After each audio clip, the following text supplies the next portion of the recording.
Hello guys, it's me Rena and welcome to Food in the House. So these are the ingredients for our special sardines with healthy ingredients. We have sayote, a little bit salt, onion and garlic, and of course our sprouted manga, then our Chinese cabbage, and of course our malunggay.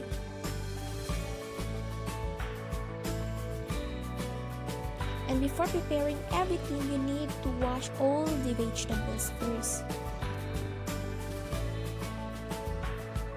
And here we go.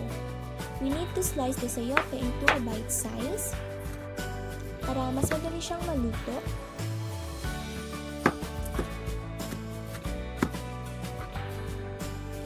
I-set aside natin.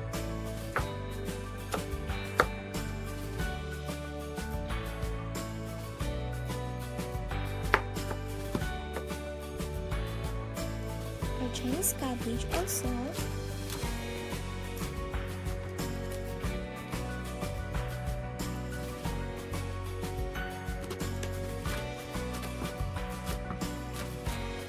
Set aside muna natin. Then, kapag may mapansin kayong part na matigas, tanggalin nyo yun.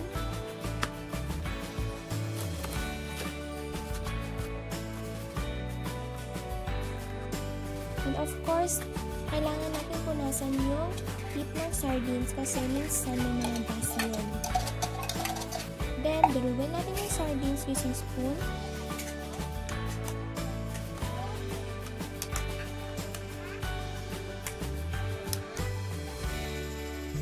Until it turn to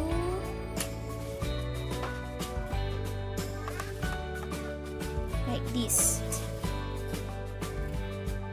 So, before and after. Lagyan ng konting mantika. Then, isutin natin yung garlic until it turns to golden brown. Before natin ilagay yung sibuyas. Sibuyas natin siya. Saka natin lagay yung dinurog natin ng sardines. Kapag nag-boil na siya, lagay natin yung sayote. Mix lang natin siya. Then, kapag medyo luto na yung sayote, lagay natin yung sprouted manga. Mix lang natin siya. And after that, of course, our Chinese cabbage.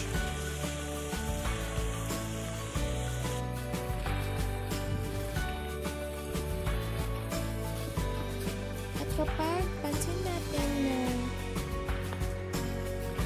medyo luto na yung sayote, huwag natin siyang i-overmix para hindi madulog yung Chinese cabbage. Kung kapag luto na, saka lang natin ilagay yung malunggay. Dahil madali lang siyang maluto. Saka lang natin siya i-mix. Then here we go. Luto na siya. Luto na bowl. Then, pagkatapos yan, ready to serve na siya.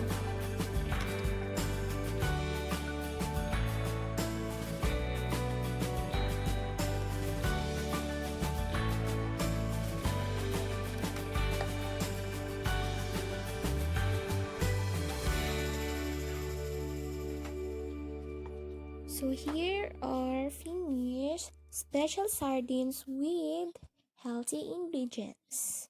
So ayan na siya. I hope you enjoy and thank you for watching.